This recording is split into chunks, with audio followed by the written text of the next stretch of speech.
Muito boa tarde a todos. Em nome da Fundação Francisco Manuel dos Santos, dou-vos as boas-vindas para a terceira e última conferência sobre questões-chave de educação. É o terceiro ano que estas conferências se realizam e em cada ano há 3 conferências. Este ano os temas foram a avaliação dos alunos, as novas escolas, as novas tecnologias. O tema das novas tecnologias é um tema que não precisa de qualquer justificação. As tecnologias estão por todo lado na nossa vida e estão também dentro da escola. E as questões que importa saber, que importa colocar, são o que é que as novas tecnologias fazem na escola. Aprende-se e ensina-se e aprende-se de maneira diferente, ensina-se e aprende-se de maneira melhor. Que avaliação podemos fazer do uso das novas tecnologias na escola? Que bons exemplos é que temos para comunicar, para transmitir? E também que exemplos maus é que existem do uso dessas tecnologias? É esse o centro do nosso debate de hoje. A Fundação está interessada, está empenhada em que se forme a opinião com base na melhor informação possível. Convidamos especialistas, pessoas com grande experiência no assunto. E quem vai moderar só o nosso convidado é o professor José Luís Ramos, que é professor do Departamento de Educação da Universidade de Évora, e não podíamos ter escolhido melhor porque é uma pessoa que desde que as tecnologias de comunicação, da informação e comunicação entraram na escola, com o projeto Minerva, ele esteve lá desde a primeira hora, e o grupo em Évora ainda se chama Minerva. Ele conhece bem a escola, tanto a nível superior, onde ensina agora, como a nível secundário, já foi professor do ensino secundário, e ele, melhor que ninguém, saberá conduzir esta sessão com a sua experiência, com o seu saber de experiência feito. Muito obrigado. Muito obrigado. Boa tarde a todos. Sejam bem-vindos a esta sessão de lançamento do livro da Fundação Francisco Manuel dos Santos, As Novas Tecnologias. Espero que serão frutuoso e enriquecedor. Para irmos diretamente ao assunto, eu vou apresentar o primeiro convidado, que é o professor Joachim van Merienburg. Ele é doutorado em Ciência da Educação pela Universidade de Twente e é atualmente professor na Faculdade de Medicina e Saúde na Universidade de Maastricht, na Holanda. Please, you have the word to talk.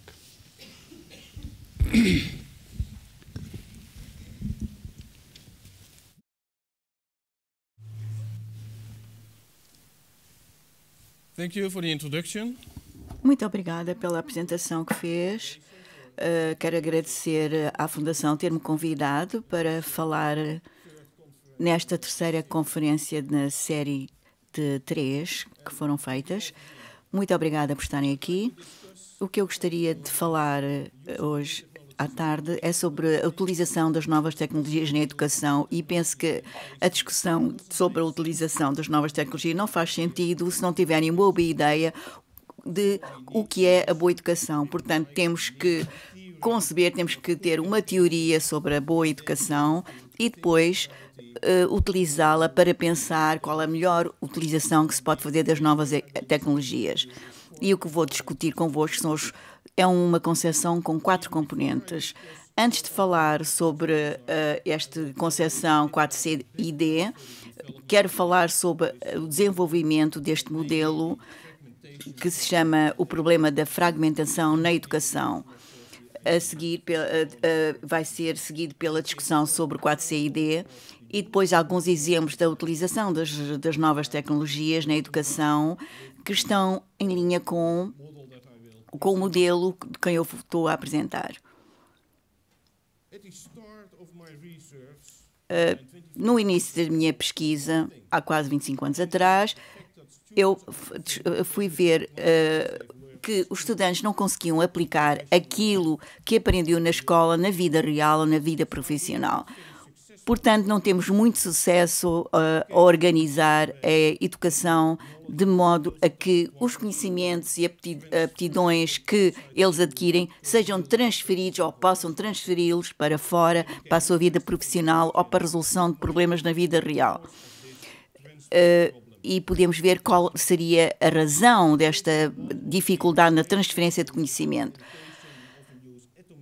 Isto porque, na maior parte das vezes na educação, utilizamos modelos atomísticos em que vamos analisar matérias complexas na aprendizagem e damos explicações em pequenos bocados e vamos ensinando bocado a bocado ou peça a peça.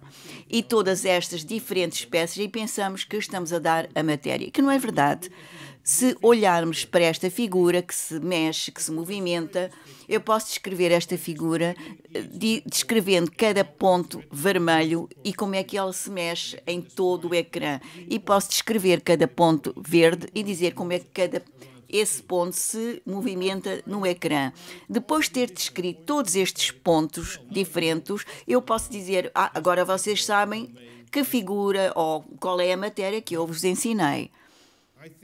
Mas eu penso que os estudantes continuam a não ter qualquer ideia do que é que eu estou a falar, porque tem que ser descrito no seu total. Se falarmos só nestes pontos, é difícil conseguir ver a imagem inteira. Portanto, nós precisamos de substituir estes modelos atomísticos de ensinar peça a peça, dar peças de informação, por um modelo holístico que vai analisar a aprendizagem complexa numa matéria com coerência, focando-se na relação que há entre as diferentes peças de informação. E passa de todos simples para todos complexos e mostrar como é que essas diferentes peças de informação estão interligadas. E, portanto, 1 e 1 não é igual a 2, mas é igual a 3, porque tem a ver com as relações que existem em todos os elementos, que têm que estar incluídos no nosso ensino. Para desenvolvermos uma teoria ou modelo em que a abordagem holística possa ser concebido na educação, foi descrito por mim e na maior parte dos pesquisadores por este modelo. E nós dizemos que o 4CID tem 4 componentes para a aprendizagem. A aprendizagem pode ser descrita com esses 4 componentes. As tarefas de aprendizagem, que são as atividades, o apoio, a informação de apoio, a informação de procedimentos e as práticas de tarefas parciais. E a informação que nós damos ao nosso estudante para ajudá-los a executar as tarefas e as tarefas que fazem de uma forma rotineira para poderem aprender a realizar certas ações ou certas atividades de uma forma rotineira, repetidamente, aumentando a sua velocidade. E o que nós chamamos a espinha dorsal do programa educacional são estas tarefas de aprendizagem. Vamos ver mais de perto cada um destes componentes. A começar com as tarefas de aprendizagem. E aqui indica, as tarefas estão indicadas como se fossem círculos, que podem ser problemas, projetos, tarefas, uma sequência de tarefas, que são atribuídas aos estudantes. Problemas que têm que ser resolvidos podem ser projetos que são conduzidos por um pequeno grupo de estudantes, podem ser casos que têm que ser estudados pelos mesmos, etc. No entanto, numa abordagem holística, nós dizemos que as tarefas de aprendizagem devem se basear em tarefas de vida real, para nos assegurarmos que elas são integradoras e que está ligada tanto aos conhecimentos, às competências e às atitudes. É importante que essas tarefas obriguem os estudantes a fazer a interligação que há entre as diferentes tarefas. E esse processo de aprendizagem é o que nós chamamos aprendizagem por indução. Aprende-se ao ser confrontado com outras experiências. Claro que quando nós concebemos um curso ou um currículo, temos que criar uma sequência de tarefas de aprendizagem e criar os cenários para essas tarefas. Esses requisitos têm a ver com, o primeiro tem a ver com a variabilidade, quer dizer que as tarefas de aprendizagens devem ser diferentes nas dimensões e, assim como na vida real, estas tarefas são diferentes. Através da variabilidade, eles podem saber construir um conhecimento mais genérico, mais abstrato, para utilizar para resolver novos problemas. No caso das borboletas, são tudo borboletas, embora sejam todas diferentes entre elas. Umas são maiores, outras mais pequenas, o feitio delas é diferente, as cores são diferentes. No entanto, são todas borboletas. Essas características não interessam, nós chamamos borboleta. Portanto, somos confortados com muitos exemplos de borboletas e sabemos quais são as características superficiais. Mas sabemos que podemos chamar a todas elas borboletas. Portanto, precisamos de praticar utilizando essas tarefas em condições diferentes, de modo a aprender que algumas tarefas podem parecer diferentes, mas, no entanto, são resolvidas da mesma maneira. Claro que as tarefas de aprendizagem também têm que ter características estruturais diferentes. Caso contrário, nunca poderão saber que este animalzinho que está aqui não é uma borboleta, mas é um escaravelho. Porque há uma diferença nas características estruturais que são diferentes das borboletas. Em todo o cenário de aprendizagem, é essencial que eles alcancem, possamos ajudar os estudantes a saber quais são as diferenças, como resolver novos problemas na vida real. O segundo requisito é um requisito muito tradicional na educação. Deve ser óbvio que quando atribuímos essas tarefas aos estudantes, não podem ser tarefas muito difíceis ou muito complexas. Portanto, a sequência deve começar de tarefas relativamente simples para cada vez mais complexas e mais difíceis. No entanto, devem ter um significado, o estudante deve ter os conhecimentos adequados à aprendizagem ou à resolução dessa tarefa. E temos que referir-me também a tarefas que são mais ou menos, têm o mesmo grau, o mesmo nível de dificuldade, porque em todos os níveis há também variabilidade. É necessária essa variabilidade para cada nível de complexidade ou dificuldade, para vermos o que nós chamamos o currículo em espiral, que começamos com a tarefa mais fácil, depois vai subindo para mais difícil, mais complexo e assim por diante, seguindo aquela espiral que está no ecrã. Para cada nível de complexidade, temos que ter a variabilidade para cada tarefa. O terceiro requisito e o último requisito tem a ver com a orientação, dando apoio e orientação aos alunos. E muitas vezes comparamos com as rodas para os aprendizes que estão a aprender a andar de bicicleta, põe-se aquelas rodas auxiliares para eles não perderem o equilíbrio. Depois levamos um pouco mais para eles já se conseguem e finalmente acabamos por retirá-las completamente. Quando os alunos passam de tarefas mais simples para tarefas mais complexas, precisam de muito apoio e muita orientação, que é indicado aqui pelo enchimento deste círculo. Depois, para a outra tarefa, menos apoio, menos orientação. E até eles conseguirem realizar essa tarefa independentemente.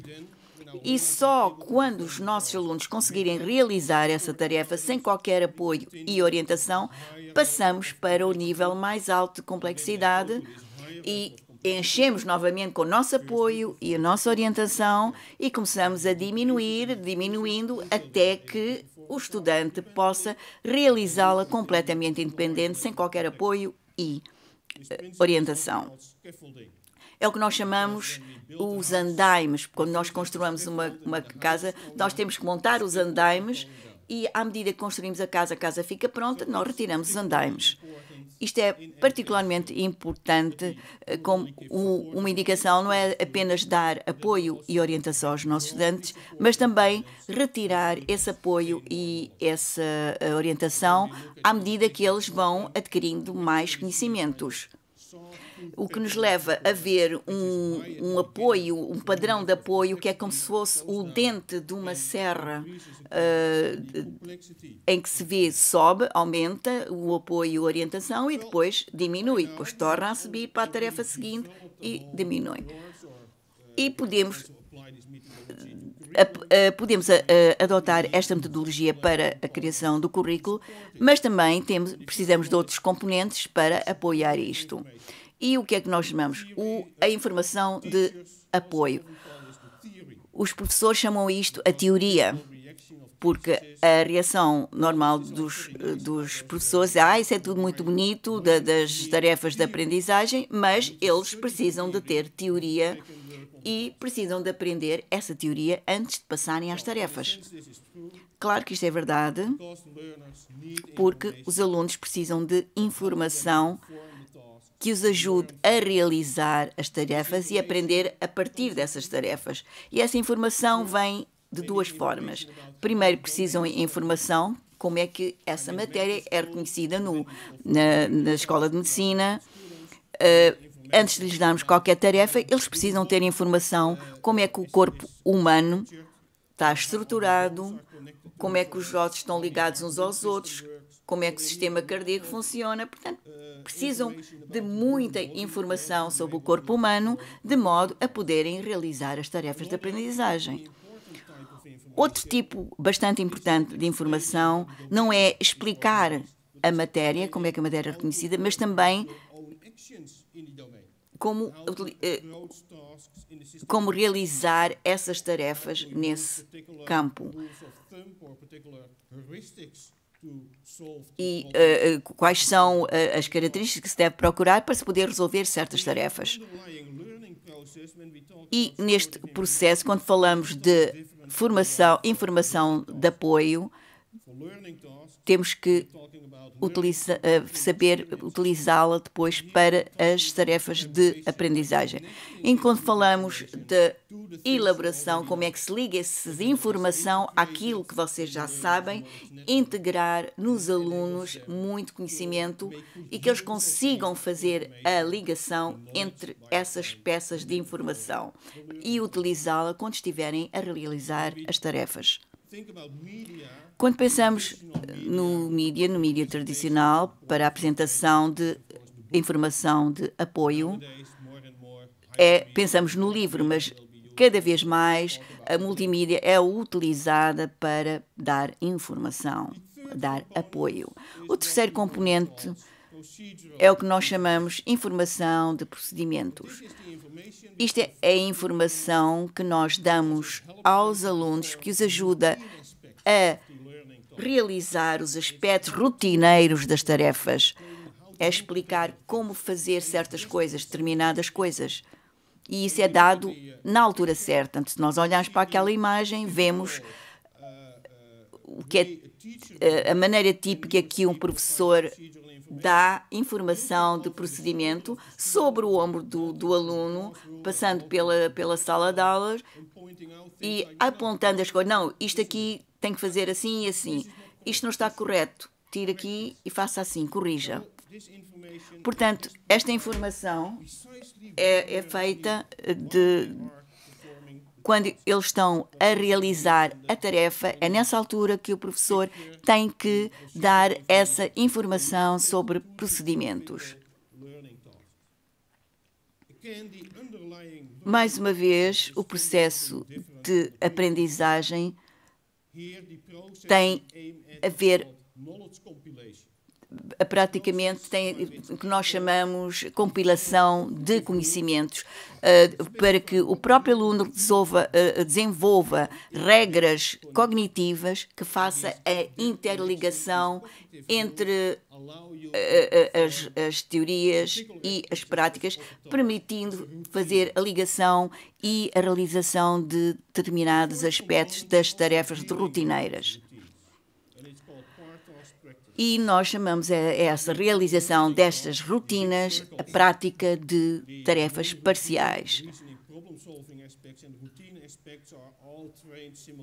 E isso são práticas que são feitas simultaneamente, que são feitas através da repetição dessa tarefa. E isso requer que uma determinada rotina seja repetida imensas vezes.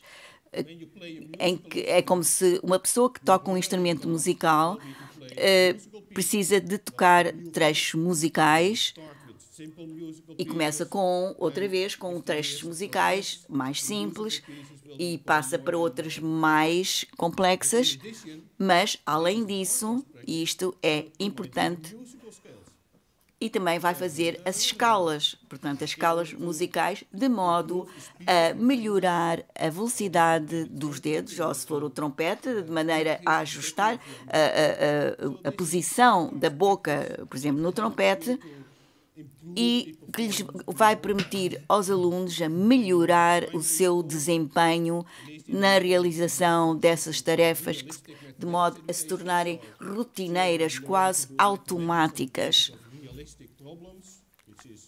E sempre baseados em problemas de vida real.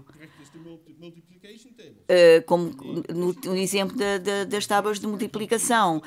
Os miúdos repetem as tábuas 1 × 1, 1 × 2, até chegarem, aquilo torna-se repetitivo, até ser automático. Isto serve essencialmente para reforçar a forma, o desempenho e a forma de pensar ligada automaticamente à realização, ao desempenho de determinadas tarefas.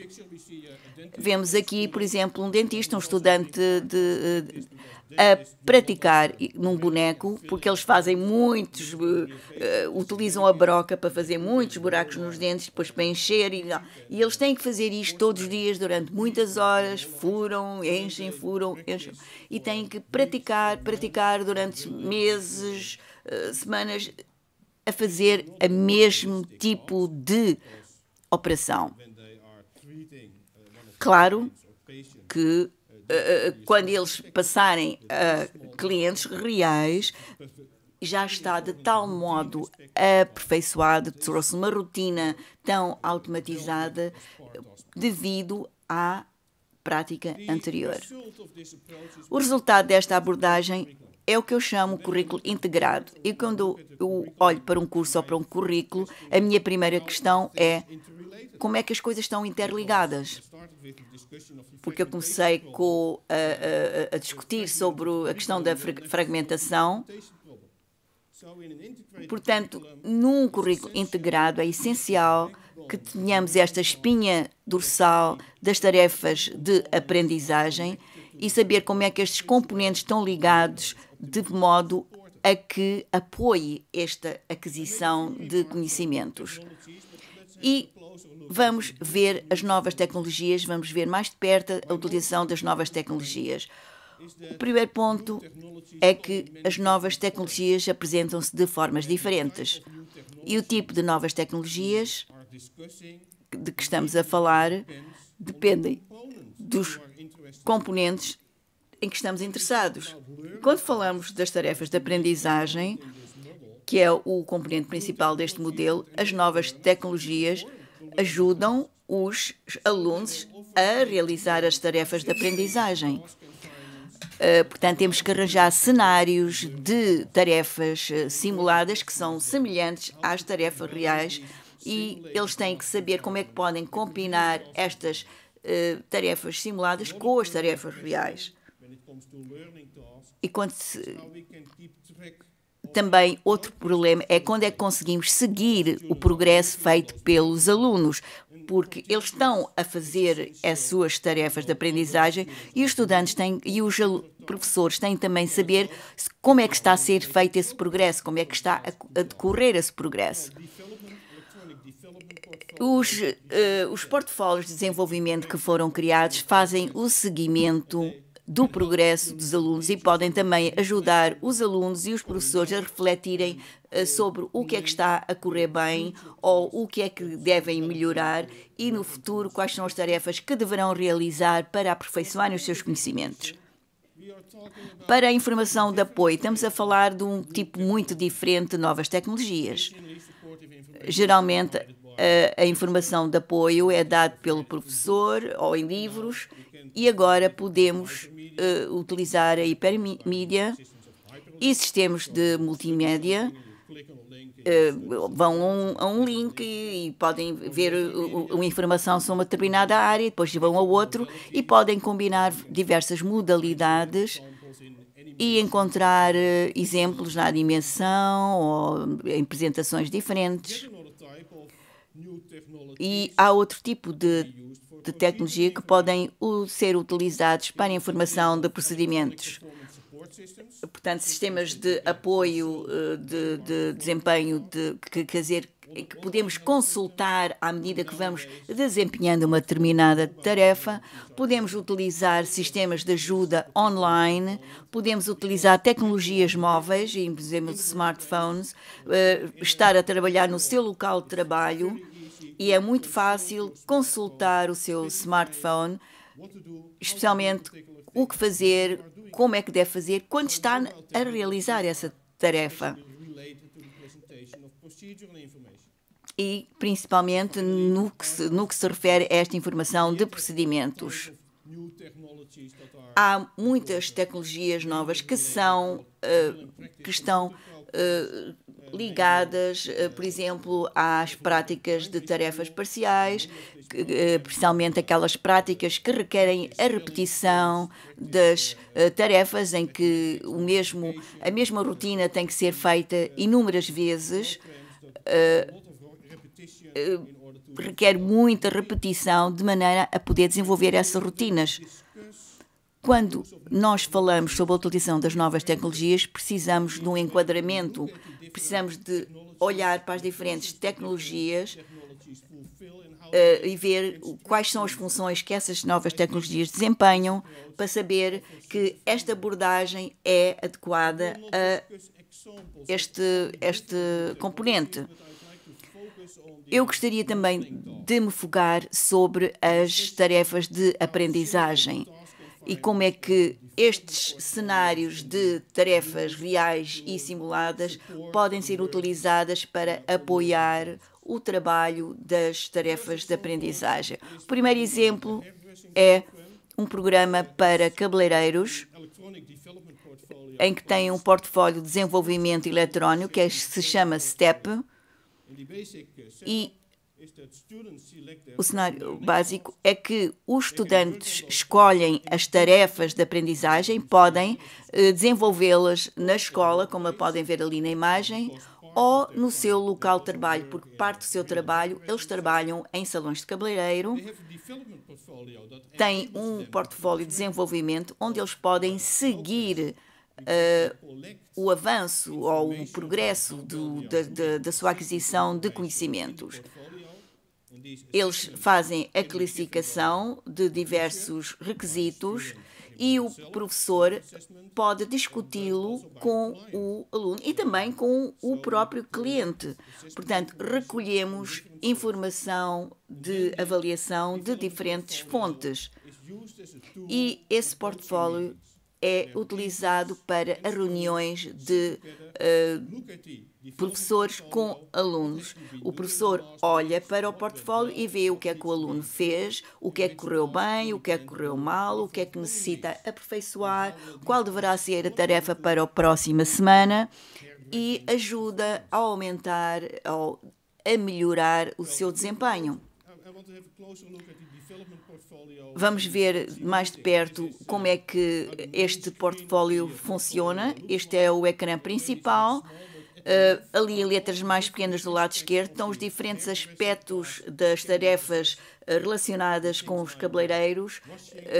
Pode ser lavar e usar o shampoo, pintar, todas estas coisas, mas também com as aptidões de comunicação. Se consegue ter uma boa conversa com os seus clientes, se tem aptidões comerciais, se é capaz de vender uma garrafa de shampoo depois de fazer o seu trabalho. O portfólio recolhe toda esta informação e dá-lhe a oportunidade de dar uma visão global, tanto ao aluno como ao professor, e dá a oportunidade ao aluno de identificar novas tarefas onde deve trabalhar. Eu vou-vos mostrar um pouco, só para vos dar uma ideia de como é que isto funciona. Isto são os estudantes a trabalhar na escola. Esta aluna faz uma fotografia do cliente antes de o servir e depois de ter feito o penteado, ter feito o corte. E vai inseri-la no seu portfólio. E mais tarde, no livro, podem ver também, o cliente também preenche uma parte do portfólio naqueles aspectos que devem ser avaliados pelo cliente. O cliente não sabe nada de cabeleiros, mas sabe sobre as comunicações, as capacidades de comunicação do cabeleireiro.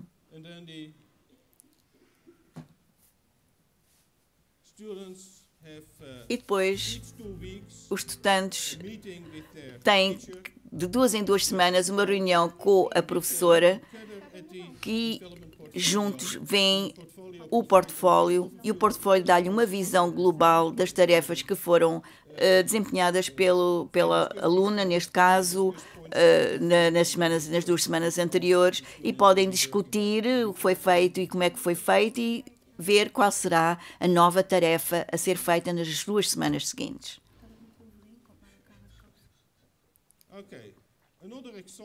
Outro exemplo que é um pouco semelhante é o Care Village, que é um programa que se envolveu para a enfermagem.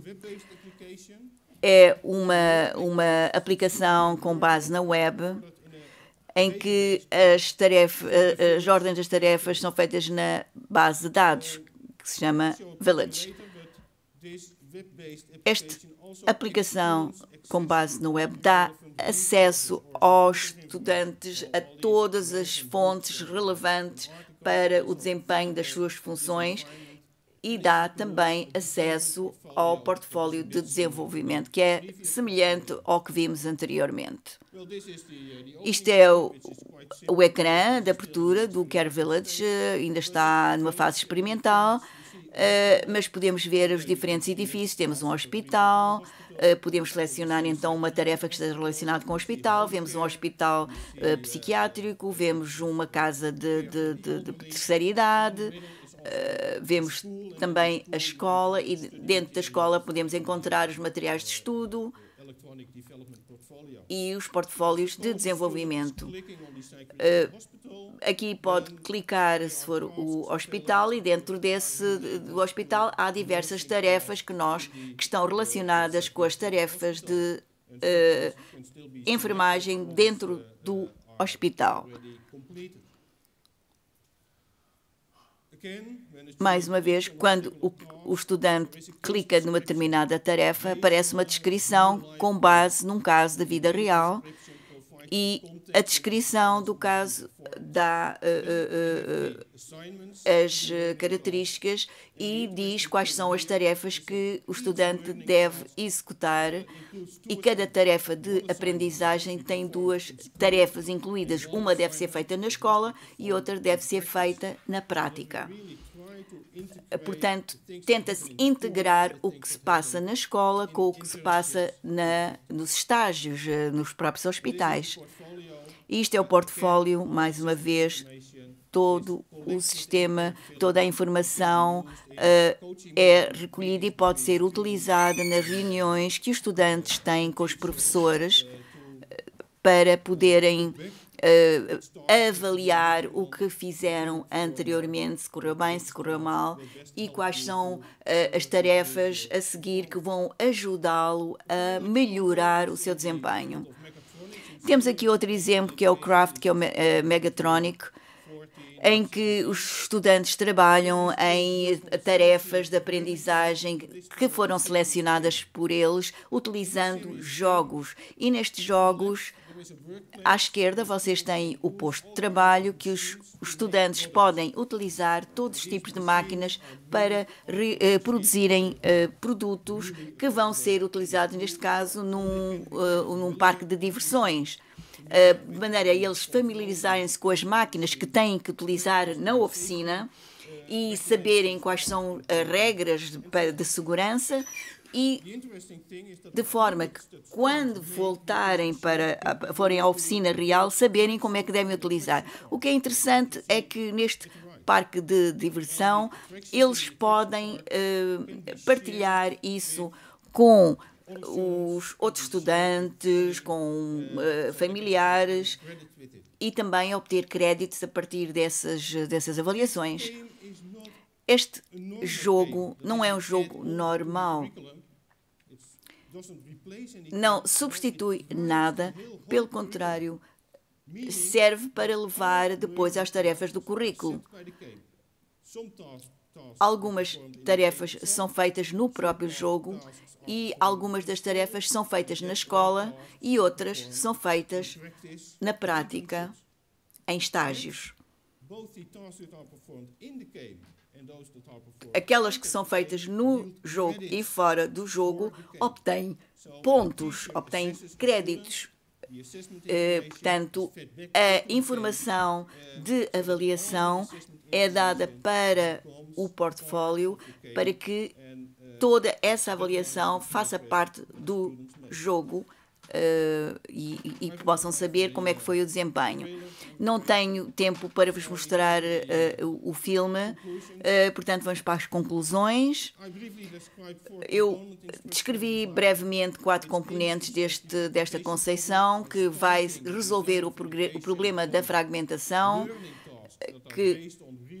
fazendo com que o estudante vá realizar tarefas com base em casos reais e vai aumentar a transferência de aprendizagem, e também as novas tecnologias que são bastante diferentes dependendo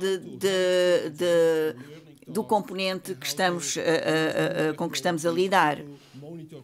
E como nós podemos monitorizar o progresso dos alunos e os cenários de tarefas simuladas e os cenários reais devem ser combinados, e com a utilização das novas tecnologias vai melhorar as nossas formas de ensino e vai afetar o desempenho dos alunos. Muito obrigada. Thank you, Yoreen.